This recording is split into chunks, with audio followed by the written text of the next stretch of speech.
Magandang araw po. Narito na po ang magiging lagay ng panahon ngayong hapon ng Biyernes, March 7, 2025.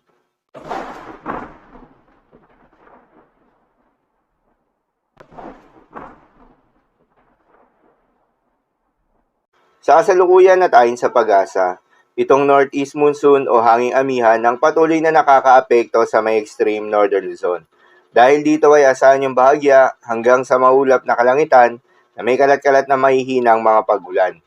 Dahil sa muling pag-iral nitong northeast monsoon, muli ring umiiral itong shear line o yung salubungan ng malamig na hangin at mainit na hangin at nakakaapekto ngayon sa may eastern section ng extreme northern Luzon. Dahil dito ay asahan naman yung maulap na kalangitan na may kalat-kalat na mga pagulan at isolated thunderstorms. Habang yung easterlies o yung mainit na hangin galing sa may silangan ang patuloy namang nakakaapekto sa nalalabing bahagi pa ng ating bansa. Dahil dito ay asahan naman yung bahagya hanggang sa maulap na kalangitan na may kalat-kalat na mga pagulan at thunderstorms. Magandang balita naman dahil ayon sa pag-asa ay wala pa rin tayong binabantayan na low pressure area o bagyo sa loob o malapit sa Philippine Area of Responsibility na maring makaapekto sa ating bansa hanggang sa susunod na 5 araw.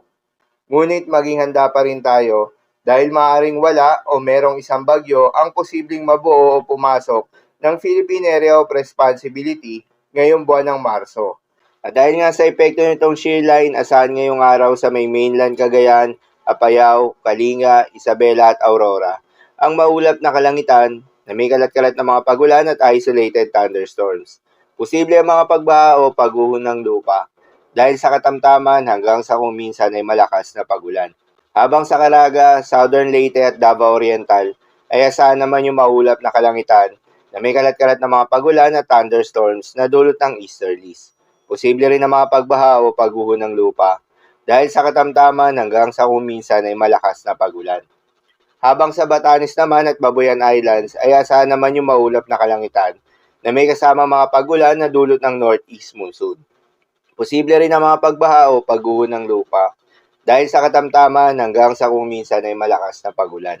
Habang sa may Ilocos Norte naman ay asahan yung bahagyang maulap hanggang sa maulap na kalangitan na may kalat-kalat na mga mahihinang pagulan na dulot pa rin ng northeast monsoon.